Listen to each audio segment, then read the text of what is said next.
Senator John Thune, Republican from South Dakota, joins me now. Here's my question, Mr. Senator. Does Beijing now have our tax information? Well, that's a good question, Stuart. By the way, good morning.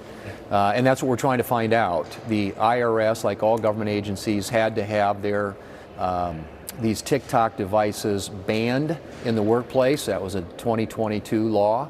And it turns out the Office of the Inspector General for Tax Information at the IRS has come out with a report suggesting that they're not complying with the law. And we want to know how many IRS employees have personal devices, how many of them have access to confidential taxpayer information, and what are they doing to keep that information safe?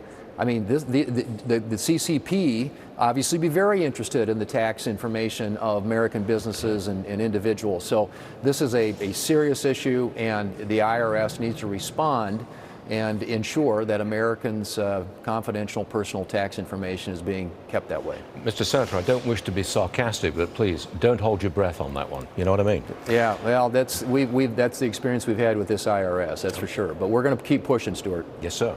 The White House is ramping up its attacks on House Republicans after they opposed the bipartisan border deal. Watch this. House Republicans have tried to stop the president from delivering the resources we need at the border. House Republicans are going further and signaling that they may refuse even to consider a historic bipartisan border security deal that would strengthen America's national security. House Republicans change course from their years of playing politics with this issue. Mr. Senator, the White House is really saying that the Republicans are using the border issue for political purposes and will never come to an agreement because they think it's going to make them win the election. What's your response to that? Well, first off, the House already passed H.R. 2, which is a strong border security bill. They passed it through the House last year. It came up in the Senate. The Republicans in the Senate offered it on the floor of the United States Senate. Not a single Democrat in the Senate voted for it. So the House has acted. And the administration, we're trying to negotiate now in the context of a supplemental appropriation bill that supports Ukraine and the Indo-Pacific and Israel, a strong border security provision. We had a proposal out there the 1st of November. White House didn't come to the table until December, and they didn't put their first parole reform proposal in front of us until January 8th. They have slow-walked this. They don't want to deal with the issue of border security. Clearly this is the blame game going on right now, but the House Republicans acted. They passed legislation, sent it to the Senate.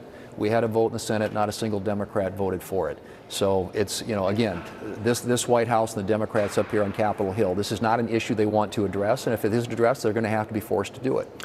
As you were speaking, sir, we were running video of a speedboat pulling up in San Diego, dumped on the beach, and all the migrants just running out.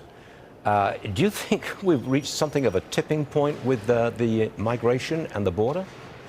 We have reached a tipping point, and it was totally avoidable. I mean, the administration has the tools at their disposal to address this.